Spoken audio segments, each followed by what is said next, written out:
Hi, இன்னைக்கு நான் என்னோட மெனுவில் எடுத்துருக்கிறது ஒரு ஸ்பெஷல் நார்த் இந்தியன் டிஷ். யூஸ்வலாக இது யாரும் வீட்டில் பண்ண மாட்டாங்க.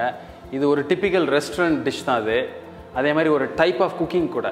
கடாய் கிரேவி பேஸ் பண்ணி பண்ணுறோம், அதாவது கடாய் பன்னீர். அது எப்படி பண்ணுறது ரெஸ்டாரண்ட் ஸ்டைல் அப்படின்னு பார்த்துருவோமா? I'm chef Sundha. Welcome to recipe செக்கா.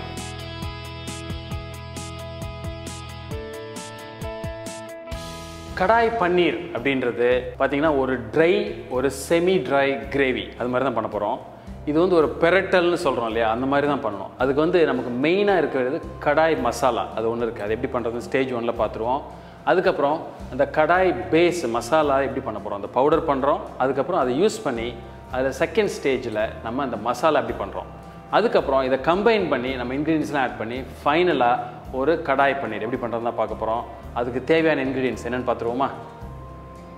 So இப்போ ஒரு பேன் எடுத்துகிட்டு அதில் இந்த இன்க்ரீடியன்ஸு மொத்தம் நமக்கு 6 இன்க்ரீடியன்ஸ் வேணும். அதை இப்போது ட்ரையாக தான் சாட்டே பண்ணுறேன். நோ ஆயில், ஜஸ்ட்டு ஸ்லோவாக சாட்டே பண்ணுங்கள், ஒன்று ஒன்றா ஆட் பண்ணி.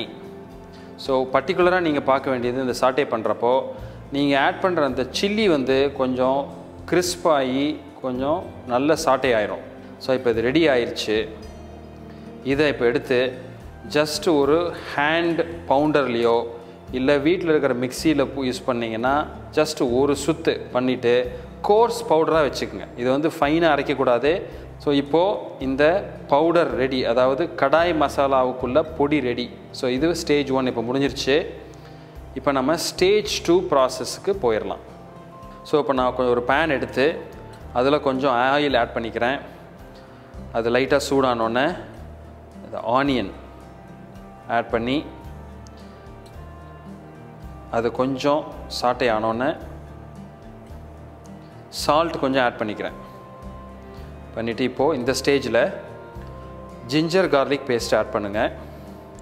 ஸோ இந்த ஜிஞ்சர் கார்லிக் பேஸ்ட்டு கொஞ்சம் நல்லா குக் ஆயிடணும். அதில் இருக்கிற ரா ஃப்ளேவர்லாம் போய் நல்லா கொஞ்சம் சாட்டே பண்ணி வதக்குனிங்கன்னா நல்ல கரெக்டாக ஒரு கம்பைன் ஆகி இந்த ஆனியன் ஜிஞ்சர் கார்லிக் பேஸ்ட் எல்லாம் பர்ஃபெக்டாக ஒரு கம்பைன் ஆகி குக் ஆகி வந்திருக்கு. ஸோ இந்த ஸ்டேஜில் இப்போ நம்ம சாப் பண்ணி எடுத்துருக்கிற டொமேட்டோ, தக்காளியை ஆட் பண்ணுங்கள். பண்ணி ஃபர்தராக அப்படி வதக்குங்க. ஸோ இப்போ நல்ல இந்த பேஸ் கிரேவி குக் ஆகி டொமேட்டோவோட கம்பைன் ஆகி வந்திருக்கு. இப்போ இந்த ஸ்டேஜில் கொஞ்சம் ஆயில் லைட்டாக செப்பரேட் ஆகுது பாருங்கள். இந்த ஸ்டேஜில் நம்மகிட்ட இருக்கிற Dehi chilli powder 1/4 spoon. So அந்த தெஹி சில்லி பவுடர் நம்ம நிறைய டிஷ்ஷில் யூஸ் பண்ணுறோம். ஸோ அதை நீங்கள் நம்ம சேனலை ஃபாலோ பண்ணி நிறைய குக் பண்ணிங்கன்னா இது எங்கேயாவது வாங்கி வச்சுக்கோங்க. இது நிறைய இடத்துல கிடைக்கும். பட் இது பர்ஃபெக்டாக இது இருந்தால் தான் உங்களுக்கு ஒரு நல்ல ஒரு டேஸ்ட் அண்ட் ஃப்ளேவர் கிடைக்கும். ஸோ இப்போ ஃபர்தராக குக் பண்ணுங்கள். இப்போ லைட்டாக ஆயில் செப்பரேட் ஆகி வருது. ஸோ எப்பொழுதுமே சில சமயம் தக்காளி கொஞ்சம் ஹார்டாக இருந்ததுன்னா, காயாக இருந்ததுன்னா இது கொஞ்சம் குக் ஆகிறதுக்கு டைம் ஆகும். அப்போ என்ன பண்ணுங்கன்னா லைட்டாக நீங்கள் வாட்டரை கூட ஆட் பண்ணி இதை நீங்கள் ஃபர்தராக குக் பண்ணி எடுத்துக்கலாம். நம்ம ஐடியா என்னென்னா, இந்த கிரேவி நம்ம குக் பண்ணுறப்போ எப்பொழுதும் நல்லா வதங்கி அந்த ஆயில் செப்பரேட் ஆகணும். அது ரொம்ப ரொம்ப முக்கியம். ஸோ இந்த ஸ்டேஜில் நல்லா ஆயில் செப்பரேட் ஆகிருக்கு. இப்போது நம்ம இருக்கிற டொமேட்டோ பியூரே, ரெடிமேட் பியூரே கிடச்சா யூஸ் பண்ணுங்கள். அப்படி இல்லாட்டி 2 தக்காளியை மிக்சியில் போட்டு நல்ல ஒரு பேஸ்ட்டாக அரைச்சி அதை ஊற்றிடுங்க. ஸோ அதனால் பியூரே கிடைக்கலன்னு வருத்தப்பட வேணாம். பட் கிடைச்சா நல்லது. பண்ணிவிட்டு குக் பண்ணுங்கள். இந்த குக்கிங் தான் ரொம்ப முக்கியம். இந்த கடாய் கிரேவியில் எப்பொழுதுமே ஸ்லோ குக்கிங்காக இருந்தால் கூட பட் நல்லா குக் பண்ணிடுங்க. Very very important. ஸோ இப்போ இந்த நம்ம ஆட் பண்ண இன்க்ரீடியன்ஸ்லாம் நல்லா குக் ஆகி நல்ல இந்த ஆயில் செப்பரேஷன் ஈச் ஸ்டேஜில் ரொம்ப ரொம்ப முக்கியம். ஸோ இப்போது இந்த ஸ்டேஜில் இந்த கிரேவி ஆல்மோஸ்ட் ரெடி. இப்போது நான் ஒரு 2 ஸ்பூன் கேஷ்யூ நட் பேஸ்ட்டை நான் ஆட் பண்ணுறேன். ஒரு 2லேருந்து 2.5 spoon. So cashew nut paste எப்படி பண்ணியிருப்பேன்னு உங்களுக்கு தெரியும். ஏன்னா நம்ம நிறைய யூஸ் பண்ணுறோம். அது நல்லா ஊற வச்சு நல்லா ஃபைனாக அரைச்சிடுங்க. அது கிச்சன் பிளெண்டரில். அவ்வளோதான், கேஷ்யூ நட் பேஸ்ட் ரெடி. ஒரு 15 மினிட்ஸ் நல்லா ஊறிச்சுன்னா ஒரு வார்ம் வாட்டரில் ஈஸியாக நீங்கள் ஃபைனாக அரைச்சிடலாம். ஸோ இப்போது நல்ல இதெல்லாம் கம்பைன் ஆகி ஓரளவு குக் ஆயிடுச்சு. இந்த கடாய் பேஸ் கிரேவி பார்த்தீங்கன்னா ஆயில் லைட்டாக செப்பரேட் ஆகுது. இந்த ஸ்டேஜில் உங்களோட கடாய் கிரேவி இஸ் ரெடி. ஸோ இதை இப்போ கம்பைன் பண்ணி ஃபைனல் டிஷ்ஷாக நம்ம எப்படி பண்ணுறதுன்னு அடுத்த ஸ்டேஜ் அண்ட் ஃபைனல் ஸ்டேஜ் 3ல் பார்ப்போம். ஸோ ஒரு கடாய் பன்னீர் நம்ம பண்ணுறதில்ல ஸ்டேஜ் 1 ஸ்டேஜ் 2 ப்ராசஸ் என்னென்னு பார்த்துட்டீங்க. ஃபஸ்ட்டு நம்ம அந்த மசாலா பவுடர் பண்ணிட்டோம்.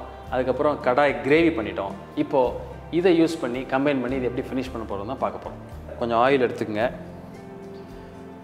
ஸோ ஸோ ஆயில் சூடானோடனே ரவுண்ட் ரெட் சில்லி, அந்த ரவுண்ட் ரெட் சில்லிக்குன்னு ஒரு ஸ்பெஷலாக ஒரு ஃப்ளேவர் இருக்கும். ஸோ அதனால் அது யூஸ் பண்ணுங்கள், நல்லாவும் இருக்கும் ப்ரெசன்டேஷனுக்கு. அது லைட்டாக சாட்டே ஆனோடனே அதுக்கப்புறம் சாப்ட் கார்லிக். கடாய் கிரேவியில் எப்பொழுதுமே கொஞ்சம் கார்லிக் கொஞ்சம் பஞ்சியாக இருக்கணும். அதனால் அந்த கார்லிக்கோட குவான்டிட்டி ரொம்ப ரொம்ப முக்கியமான இன்க்ரீடியன்ட் அது. ஸோ ஒன்ஸ் இந்த கார்லிக் நல்லா சாட்டை ஆகி ரா ஃப்ளேவர்லாம் போனோடனே லைட்டாக கோல்டன் ப்ரௌன் வந்தோடனே நம்ம கட் பண்ணி வச்சுருக்கிற ஆனியன் அண்ட் கேப்சிகம் இதை போட்டு கொஞ்சம் லைட்டாக வதக்குங்க. ஸோ இப்போ இந்த ஆனியன் அண்ட் கேப்சிகம் கொஞ்சம் நல்லா வதங்கிருச்சு. இப்போது மஞ்சள் பொடி ஒரு 1/4 ஸ்பூன், அதே மாதிரி ஒரு 1/2 ஸ்பூன் கோரியாண்டர் பவுடர், அதாவது கொத்தமல்லி பொடி. இந்த கடாய் பன்னீரில் எப்பொழுதுமே இந்த கொத்தமல்லியோட ஃப்ளேவர் கொஞ்சம் டாமினேட்டிங்காக இருக்கும். அதுதான் அதோட ஒரு கேரக்டர் ஆஃப் த கிரேவியே. நம்ம முன்னாடியும் கொத்தமல்லி நிறைய போட்டு நம்ம அந்த பவுடரில் போட்டிருக்கோம். இப்பயும் பவுடர் கொத்தமல்லி கொஞ்சம் ஆட் பண்ணுறோம். ஸோ இப்போது இதெல்லாம் சேர்ந்து கம்பைனாக அந்த பவுடர்லாம் குக் ஆயிடுச்சு. இந்த ஸ்டேஜில் இப்போ நம்ம ஏற்கனவே குக் பண்ணி வச்சுருக்கிற கடாய் மசாலாவை இதில் இப்போ ஆட் பண்ணுறேன். ஸோ இப்போ ஒன்ஸ் எல்லாம் நல்லா மிக்ஸ் ஆகி கம்பைன் ஆயிடுச்சு. இந்த ஸ்டேஜில் கொஞ்சம் வாட்டர் ஆட் பண்ணுங்கள். சும்மா ஒரு 2-3 டேபிள் ஸ்பூன் இருந்தால் போதும். ஜஸ்ட் இது ஒன்றாகி குக் ஆகிறப்போ இது நல்ல கம்பைன் ஆகி வரும் நல்லா. ஆக்சுவலாக இந்த கடாய் கிரேவியில் எப்பொழுதுமே அப்படின்னா உங்களுக்கு இந்த காம்பினேஷன் ஆஃப் மிக்சிங் தான். அதில் பெரிய குக்கிங் கிடையாது, ஜஸ்ட் மிக்சிங் தான் இந்த ஸ்டேஜில் நம்ம மெயினாக பண்ண போகிறோம். இப்போது டைஸ்டு டொமேட்டோ, அதாவது தக்காளியை வெட்டி வச்சுருக்கிறத ஆட் பண்ணுங்கள். இதெல்லாம் ஃபுல்லாக குக் ஆகணுன்றது இல்லை, ஏன்னா இதெல்லாம் நீங்கள் சாப்பிட்றப்போ அந்த மவுத் ஃபீலில் கொஞ்சம் பாதி குக் ஆகி பாதி குக் ஆகாமல் இருக்கிறது தான் ஒரு ஸ்பெஷாலிட்டி ஆஃப் இந்த டிஷ்ஷே. அதே மாதிரி கேப்சிகம், இந்த டொமேட்டோ, ஆனியன் எல்லாமே அந்த ஒரு கன்சிஸ்டன்சி ரொம்ப முக்கியம். அப்புறம் நம்ம ஏற்கனவே வச்சுருக்கிற டைஸ் பண்ணி வச்சுருக்கிற பன்னீரை ஆட் பண்ணுங்கள். ஸோ இப்போது இந்த ஸ்டேஜில் ஜஸ்ட் லைட்டாக ஜென்டலாக மிக்ஸ் பண்ணுங்கள். அதுக்கப்புறம் நம்ம ஏற்கனவே பொடி பண்ணி வச்சுருக்கிற கடாய் மசாலா பவுடரை ஸ்ப்ரிங்கிள் பண்ணுங்கள்.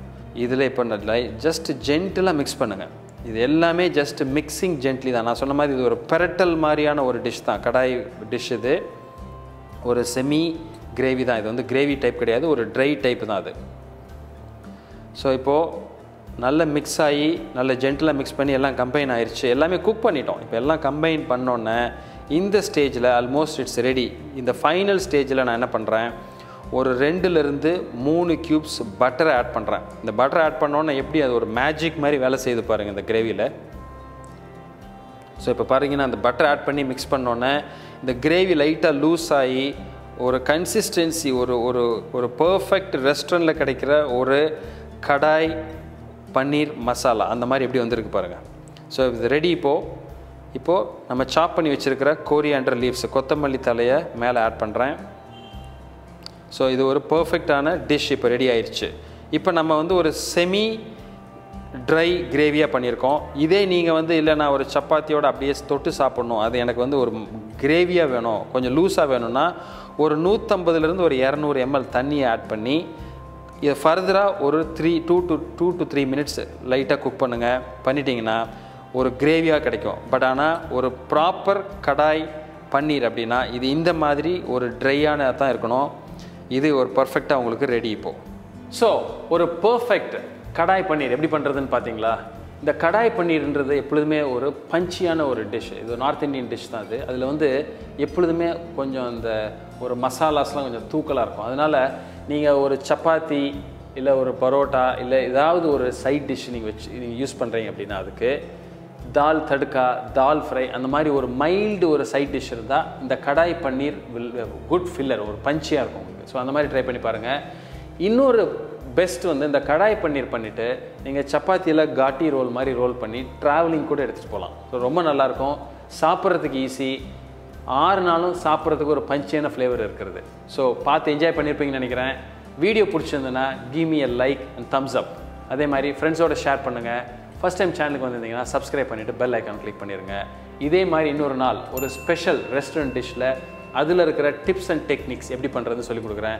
Happy cooking. See you soon.